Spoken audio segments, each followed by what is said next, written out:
ಆಧಾರ ತಿದ್ದುಪಡಿ ಮಾಡಿಸಲು ವಾಹನ ಪರವಾನಗಿ ಹಾಗೂ ಇತರೆ ಸರ್ಕಾರಿ ಸೌಲಭ್ಯಗಳ ಅನುಕೂಲ ಪಡೆಯಲು ವೈದ್ಯರ ಮೆಡಿಕಲ್ ರಿಪೋರ್ಟ್ ಅವಶ್ಯಕತೆ ಇರುತ್ತದೆ. ಆ ಕಾರಣಕ್ಕೆ ಪ್ರತಿನಿತ್ಯ ಆಸ್ಪತ್ರೆಯಲ್ಲಿ ವೈದ್ಯರಿಂದ ಮೆಡಿಕಲ್ ರಿಪೋರ್ಟ್ ಮಾಡಿಸಿಕೊಂಡು ಹೋಗುವವರ ಸಂಖ್ಯೆ 20 ರಿಂದ 30 ಜನರು ಆಗಿರುತ್ತಾರೆ. ಮೆಡಿಕಲ್ ರಿಪೋರ್ಟ್ನಲ್ಲಿ ವೈದ್ಯರು ಸಹಿ ಮತ್ತು ಮೊಹರು ಹಾಕುತ್ತಾರೆ. ಒಂದು ಸಹಿಗೆ 150 ರು ಕೊಟ್ಟು ಸಹಿ ಹಾಕಿಸಿಕೊಂಡು ಹೋಗುತ್ತಿರುವ ವ್ಯಕ್ತಿಯೊಬ್ಬ ಇಂದು ಮಾಧ್ಯಮದವರ ಮುಂದೆ ತಾನು ನೀಡಿರುವ ಹಣದ ಬಗ್ಗೆ ವಿವರಿಸಿರುವುದು ಮೊಬೈಲ್ನಲ್ಲಿ ಸೆರೆಯಾಗಿದೆ.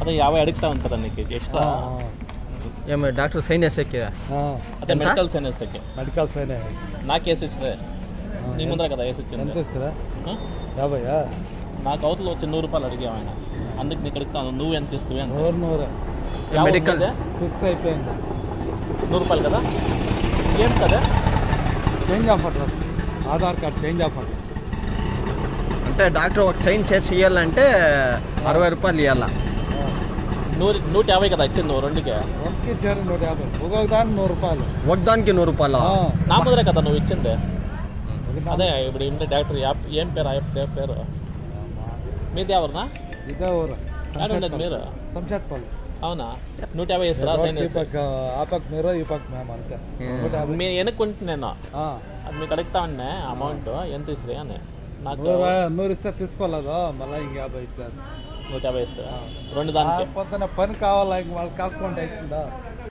ಈ ಕುರಿತು ಆಸ್ಪತ್ರೆಯ ಆಡಳಿತ ಅಧಿಕಾರಿ ಡಾಕ್ಟರ್ ಸಂತೋಷ್ ಕುಮಾರ್ ಅವರನ್ನ ದೂರವಾಣಿ ಮುಖಾಂತರ ಸಂಪರ್ಕಿಸಿದಾಗ ಮೆಡಿಕಲ್ ರಿಪೋರ್ಟ್ಗೆ ಹೊಸ ಆಧಾರ್ ಕಾರ್ಡ್ ಅಥವಾ ತಿದ್ದುಪಡಿ ಮಾಡಲು ಉಚಿತವಾಗಿ ನೀಡುತ್ತೇವೆ. ವಾಹನ ಪರವಾನಗಿ ಪಡೆಯಲು ಮೆಡಿಕಲ್ ರಿಪೋರ್ಟ್ ಬೇಕಾದರೆ 50 ರು ಶುಲ್ಕ ನಿಗದಿಪಡಿಸಲಾಗಿದೆ ಎಂದು ಹೇಳಿದ್ದಾರೆ.